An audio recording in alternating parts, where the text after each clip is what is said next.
Dengan pertumbuhan penduduk dan ekonomi yang pesat namun tidak merata, mampu menumbuhkan ladang penjualan otomotif yang besar, sehingga menjadikan market otomotif di Indonesia adalah market yang cukup unik.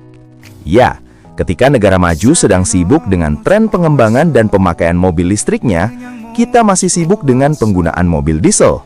Kenapa kita masih banyak menggunakan dan membeli mobil diesel? Ya, semua karena faktor ekonomi yang tumbuh pesat namun kurang merata, sehingga penggunaan BBM murah dan irit menjadi solusi. Apalagi bahan bakarnya solar busuk, atau istilah lainnya solar subsidi. Pasti akan lebih hemat, murah, dan irit kalau kita menggunakan mobil diesel, ya kan? Jadinya, iya, mobil diesel saat ini menjadi primadona kebanyakan orang Indonesia. Apalagi saat ini mobil diesel seperti Pajero ataupun Fortuner menjadi lambang mobilnya kaum elit kelas atas. Kenapa bisa? Ya, karena harga mobil tersebut masih terbilang mahal. Harganya masih terpaut sekitar 500 juta lebih. Tapi, bukan Fortuner atau Pajero aja mobil diesel yang memiliki harga 500 juta lebih. Ya, karena rata-rata mobil bermesin diesel saat ini masih memiliki harga yang cukup mahal. Bahkan di harga penjualan bekasnya pun masih cukup mahal juga. Contohnya Innova Reborn Diesel. Mobil ini harga bekasnya benar-benar di luar akal sehat, sangat mahal. Bahkan Innova Diesel generasi pertama harganya masih mahal banget, masih di atas 150 juta rupiah. Tapi jangan khawatir, di luar dari mobil-mobil tersebut, buat kalian yang pengen banget punya mobil diesel, masih ada mobil bermesin diesel yang harganya udah di bawah 100 juta rupiah. Dan di channel mobil kita ini, kita akan membahas 4 mobil diesel bekas dengan harga di bawah 100 juta rupiah yang masih layak dibeli dan minim perawatan. Yang pertama, kita mulai dari Chevrolet Spin LTZ Diesel tahun 2012. Ini adalah mobil paling muda yang ada di list ini, yang mana mobil ini diproduksi mulai dari tahun 2012, yang berarti untuk desainnya, Chevrolet Spin bisa dibilang yang paling modern. Namun walaupun begitu, kalau mau disandingkan dengan Captiva, saya sih masih lebih suka Captiva untuk perihal desain. Tapi ya walaupun begitu, mobil ini masih memiliki desain yang cukup oke aja. Kemudian di luar dari desain, untuk mesinnya sendiri sebenarnya mobil ini cukup unik. Yang mana biasanya kalau mobil menggunakan mesin diesel, biasanya cc-nya akan besar. Tapi tidak di mobil ini, yang mana mobil ini hanya memiliki kapasitas mesin di 2148 cc dengan konfigurasi CRDI, 4 silinder DOHC. Dengan spesifikasi tersebut, mobil ini bisa menghasilkan tenaga di 75 horsepower dengan torsi maksimal di 190 Nm. Ya, mesinnya sebenarnya cukup biasa aja, tapi ya nggak terlalu lemot seperti mobil diesel 2000-an awal. Kemudian untuk perihal fitur keselamatan, mobil ini sudah cukup lengkap, yang mana sudah memiliki ABS, EBD, crash sensor, airbag depan, pengingat pintu terbuka, anti-theft device, engine immobilizer, dan lainnya. Jadi kalau mau ngomongin fitur di mobil Amerika, tentu aja fiturnya ya sangat lengkap. Dengan hal yang ada, kalian bisa membeli mobil ini mulai dari 90 jutaan untuk tipe manualnya, dan untuk tipe maticnya ada di kisaran harga 105 juta rupiah. Tapi, yang perlu diperhatikan di mobil ini adalah, ya kalian tahulah ya, ini mobil Amerika. Spare part pasti mahal dan agak susah ditemukan. Dan kalau mau ke bengkel, kalian harus ke bengkel spesialis. Nah, ini yang merepotkan. Kalau nggak ada bengkel spesialis di dekat rumah kalian, memelihara mobil ini akan menjadi beban. Tapi mau bagaimanapun, mobil ini masih layak dibeli jika kalian mau melakukan peremajaan. Dan jangan coba-coba beli mobil ini kalau budget kalian ngepas banget. Kemudian yang kedua tentu aja ada Kijang Capsule 1997 Diesel. Ini adalah Kijang generasi keempat dan di versi ini semuanya sudah membulak. Menariknya di generasi keempat ini, Toyota Kijang dihadirkan dengan mesin diesel untuk menyaingi kompetitor utama mereka yaitu Isuzu Panther. Mobil ini menggunakan mesin yang berkode 2L.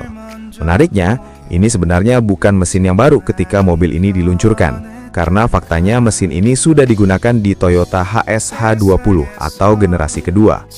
Jadi mesin diesel yang berkode 2L ini berkonfigurasi 4 silinder dengan kapasitas 2446 cc yang bisa menghasilkan tenaga di 80 horsepower di 4200 rpm dan torsi maksimalnya ada di 162 Nm di rpm. Dan dalam penjualannya, Mobil ini memiliki beberapa varian, mulai dari sasis pendek seperti SSX dan SSXG, dan minibus sasis panjang seperti LX, LX Up, LSX, dan LSX Up. Dan untuk harganya sendiri, saat ini bisa dibilang sudah cukup terjangkau. Yang mana untuk tipe LSX tahun 1997, mobil ini dijual mulai dari 60 juta aja.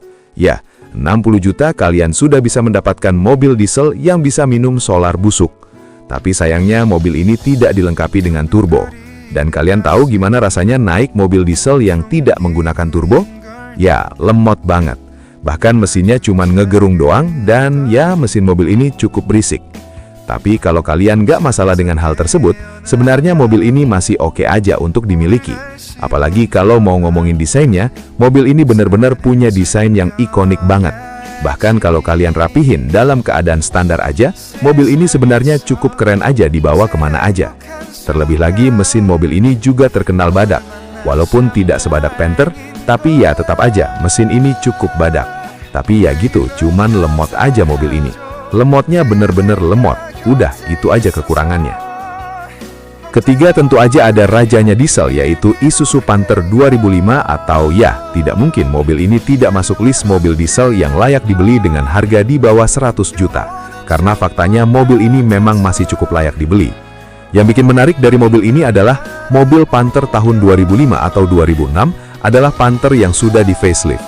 Yang mana untuk Panther tahun 2005 sudah mendapatkan upgrade mulai dari desain lampu, grill, fog lamp. Jadi kalau mau ngomongin desain, ya bisa dibilang karena Panther memiliki desain yang hampir mirip-mirip di setiap generasinya, mobil Panther ini memiliki desain yang cukup timeless. Apalagi buat kalian yang suka modifikasi Panther, cukup oke untuk dimodifikasi. Mau gaya apaan aja juga bisa ini mobil dimodifikasi. Off-road, let's go. Sleeper juga bisa. Racing look, ya mobil ini masih oke-oke aja. Jadi ya desain masih cukup oke untuk di tahun ini. Kemudian selain desainnya yang cukup timeless, mesinnya juga sudah menggunakan turbo untuk semua tipe yang ditawarkan, mulai dari LM Smart Turbo, LV Smart Turbo, LV Adventure, LS Turbo, dan Grand Touring. Untuk spesifikasinya sendiri, mobil ini menggunakan mesin yang berkode 4ZA1.2LC 2500 cc turbo dengan sistem bahan bakar direct injection. Dengan mesin tersebut, mobil ini bisa menghasilkan tenaga di 80 horsepower di 3.500 rpm dan torsi maksimalnya di 182 Nm di 1.800 rpm. Ya, tenaganya memang tidak yang besar banget dan tenaganya juga nggak instan banget kayak mobil diesel modern.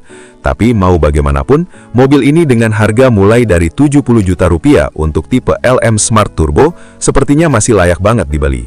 Apalagi mesin mobil ini sangat terkenal bandel dan badak.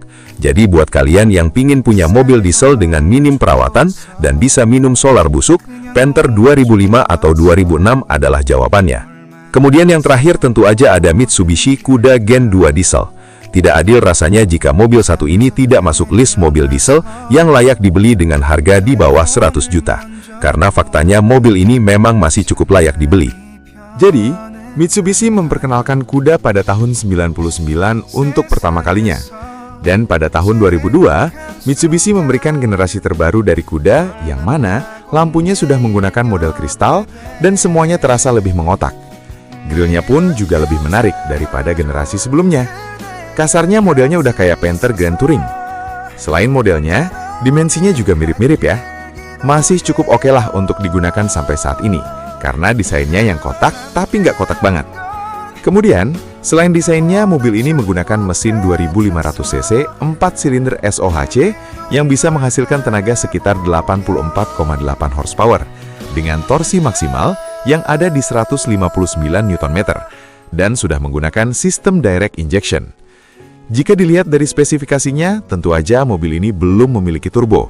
Dan kalau mobil diesel belum menggunakan turbo, lagi-lagi tentu aja mobil ini akan lemot. Dan ya, memang mobil ini memiliki tenaga yang cukup lemot, tapi masih bisa minum solar busuk. Dengan spesifikasi yang ada, mobil ini kalian bisa beli dengan harga mulai dari 60 juta aja. Tapi untuk membeli mobil ini, kalian harus pertimbangkan penyakitnya juga. Mobil ini tidak sebadak Kijang Kapsul apalagi Panther, yang mana mobil ini memiliki penyakit umum misalnya overheat, RPM naik turun ketika AC nyala, dan lainnya. Intinya, perawatan dan peremajaan mobil ini membutuhkan biaya dan waktu yang lebih banyak. Tapi kalau kalian punya bengkel ahli yang bisa meremajakan mobil ini masih sangat layak untuk dibeli. Itu adalah 4 mobil diesel yang memiliki harga di bawah 100 jutaan. Dan kalau kalian mau komen, saya pilih yang mana? Saya akan menabung sedikit lagi untuk bisa mendapatkan Suzuki R3 diesel dengan menggunakan mesin D13A dengan kapasitas 1248 cc. Yang mana harga mobil ini di sekitar 100 juta lebih, tergantung kondisinya. Mobil ini walaupun memiliki tampang yang sama dengan R3 bensin, tapi kalau dari soal fitur, mobil ini sebenarnya cukup oke, yang mana sudah punya headlamp leveling, sensor parkir 4 titik, gear shift indikator, dan lainnya. Jadinya ya, mobil ini sebenarnya cukup menarik, apalagi mobil ini jarang banget di Indonesia. Dan ini menjadikan mobil ini semakin menarik, iya kan? Di mana nih menurut kalian? Mana yang paling layak untuk dibeli? Komen di kolom komentar di bawah ya. Dan sampai jumpa di video channel mobil kita selanjutnya.